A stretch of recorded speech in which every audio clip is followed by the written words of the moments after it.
Hello, and welcome back to this channel where I am all about helping you build a six-figure business off of social media.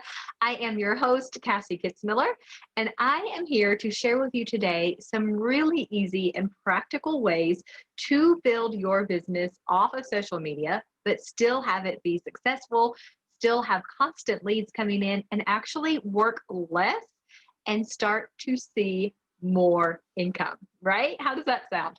All right, well, today we are going to talk a little bit about why we don't just want to build our marketing on social media. And then three really practical, very strategic, old school ways that we can use in today's modern era to grow our business and just accelerate it. Turn up the speed, turn up the just fuel for the fire, right? By really utilizing the internet and what it is there for, not just trying to always show up and sell on social media. Okay. So hopefully that sounds good. Stick with me to the end because this is good stuff. It works. Okay. I'm here to tell you that it works and that you can do it in your business. Now, we're going to talk first about three reasons that I really want you to consider not using social media for your main marketing tool. Can you still show up on social media? Absolutely, and I think you should. But I think we should make social media social again, right? We want to really utilize social media for what it is, and that's the ability to connect with, to share with, to get to know our friends, family, and clients in a more personal way, but not have to sell with them all the time, sell to them all the time, okay? So what are the three reasons that we really don't want to be on social media for our leads? Well, number one is what I just said. Social media is meant to be social. Nobody wants to be that person who shows up at the family reunion and is always trying to sell something to everybody, right? Like, don't be the creepy uncle who always has a new thing or property in Florida or this new business opportunity that's going to knock your socks off. No, we're there to see people. We're there to hang out. We're there to have fun. That's the way it should be on social media. Don't be the creepy uncle. Don't constantly show up and sell on social media. People are there to be social, to have fun, to get to know you. They're not there to be sold to all the time. Okay. Number two, it is so easy to get burned out. When you rely on social media for leads, you have to commit. You have to commit to making new content often because the average post lives for a very short time. And not only does it have to be new content, but it has to be click-worthy content, right? So not only are you having to create content all the time, but it has to have catchy headlines and fancy graphics and has to have a call to action and has to be written in a way that people actually scan it and has to be something new to catch their attention. There's so much work that goes into that. And again, you have to do that over and over again to stay top of mind, to keep up the engagement, to keep the algorithms happy. And so much of our hard work, so much of our time, so much of our effort goes unnoticed because there's so much else out there that we're competing with. Okay. So that's really easy to lead to burnout. Even if you enjoy creating content, creating it for content, creating content for social media is a totally different animal than creating content to serve a need for your audience. Okay. And then number three is that it can actually be a really hard place to gauge genuine market viability. What do I mean by that? Well, so many businesses, so many business owners, so many aspiring business owners get an idea and they go and drop it into a couple of social media, into a couple of Facebook groups, put it on their Instagram page, and put it on their Facebook business page, right? And then if nobody buys within the first couple of days or weeks, they start to think it's a terrible idea and it's too expensive, or nobody's going to buy this, or there's too much competition. Well, that may be the case, but oftentimes it's just that you don't have an audience who's ready to buy from you yet. So you think it's your offer or your product or your service when actually it's just that you don't have positioning to sell yet. Okay. People want to be able to know, like, and trust who they're buying from. And when you come out with a new offer, you don't have that yet. So a lot of times we think it's our offer, it's our product, it's what we created. And that's not it at all. We just don't have the market there to really genuinely test it yet. Okay. I've seen so many business owners really struggle here. And it's really, I mean, it makes me sad to see and to think of the number of really great products and offers and services that have failed because they relied on social media to tell them it was a viable product or not. Okay. Don't let that happen to you. So now we kind of know a few reasons why we don't want to be on social media only for our leads. I want to talk about 3 old school marketing strategies that still work. And not only do they work, but when you utilize the power of the internet, it's like turning up the volume. It's like amping it up, right? You are able to take tried and true techniques and strategies, and you're able to really get them to a much larger audience a lot faster thanks to the internet. So building an online business does not mean building a business on social media, okay? I want you to break that in your head right now. Building an online business does not mean, or even marketing your brick and mortar or physical business online, does not mean only utilizing social media. I'm going to talk about 3 of those old school marketing strategies and how to amp them up with the internet. Number 1, old school marketing strategy number 1 is to solve a real problem for real people, okay? Before the days of the internet, businesses only survived by actually solving real problems for real people. Now we have all these online businesses that are influencer businesses and are like, what is the new term now? Unicorn businesses and all these things that just like pop up out of nowhere and are super successful. All right, I think I lost you there. Hopefully I may have to go back and edit that out. If y'all are catching this in a minute, my editing skills aren't up to par, so you may just be catching it live with the cut there in the minute. But what I want you to know is that when you create real solutions for people with real problems, just like we used to do, all businesses, in order to survive, had to have real solutions for real problems that real people faced, or they wouldn't last long, right?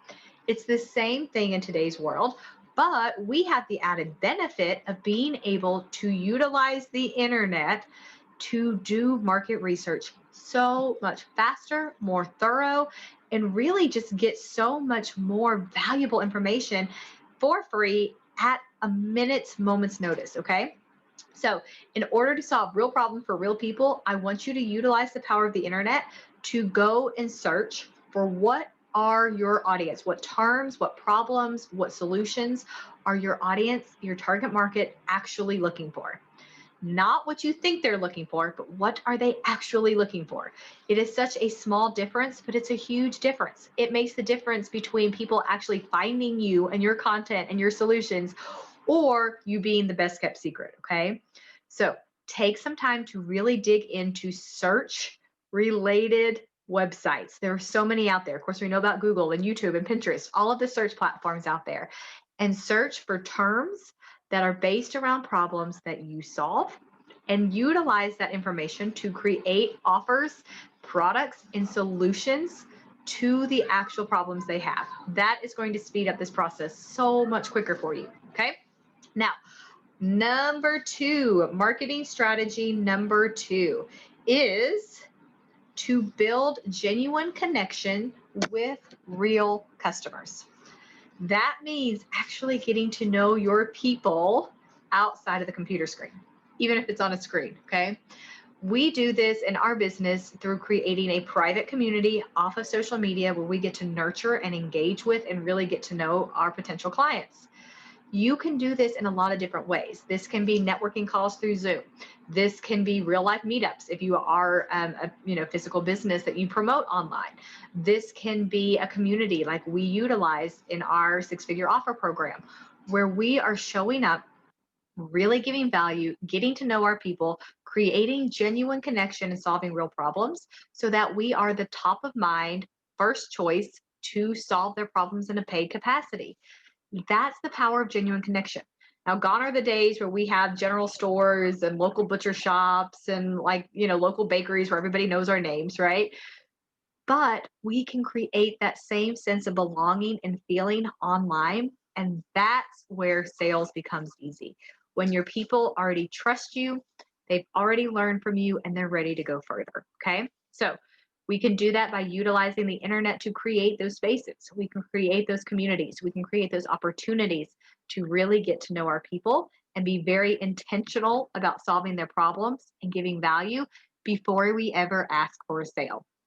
All right, number three, old school marketing strategy number three is investing in advertising that is actually targeting your specific market.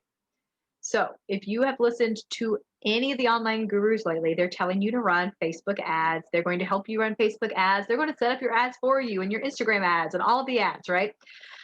I'm all for it. Honestly, I know you're like, Cassie, you just said don't use social media. I'm all for social media for ads if, and this is an important if your target market, the group of people you sell to, are actually utilizing social media to solve their problem. What do I mean by that? If I am getting on social media and I have an interest in, I don't know, gymnastics, maybe I want to enroll my kid in gymnastics. I may happen to scroll through a post and see gymnastics advertised locally. And maybe I'm going to take a minute and actually click on that and find out more about it. Maybe. Now, if I get on a search engine and I'm actively looking for a gymnastics place locally and the top three show up, you better believe I'm there to become a customer, to get more information and to take action. Can you see the difference there? It's putting an offer in front of somebody who's not really looking for that and hoping that it catches their attention, or it's focusing in on where are my people already, where are they looking for this solution, and how can I get my product, my offer, my business in front of them? Okay. It's so powerful when you really focus in, go back to that market research question in number one and say, where are my people hanging out? Where are they turning to for solutions? Are your people more likely to go on YouTube and watch a tutorial or a video? Get yourself on YouTube. Are they more likely to read a blog and go and read an article? Then get yourself on Google. Get into that search engine. Maybe Pinterest. Are they looking for visual examples? Are there somebody who's going in there and searching in Pinterest for a solution? Get your stuff on Pinterest. You want to become the answer to the problems they have. And that lead is about 100 times more qualified, even if you use the social media, all of the scaling and all the algorithms and all the information they have. People still aren't looking a lot of times for a solution on social media. Now, maybe your business is hanging out on social media. Maybe you're targeting social media managers or businesses that manage their business online, or coaches who are online coaches and they want to grow their business online. Then social media is probably a great place for you, but make sure that you are positioning yourself to take your leads off of social media when you nurture them, okay? You don't want to keep them on social media because that's not what it's for. Remember, so much distraction, so much overwhelm, so easy to get lost. So that is it for today. I encourage you to join me inside our own free community where we go deeper into the topics that we covered in today's session. And if you're interested in checking out a way to get a community for yourself, check out our link below and I will get you 2 free weeks to check out your own community where you get to serve your audience. All right, thanks, and I look forward to seeing you next week.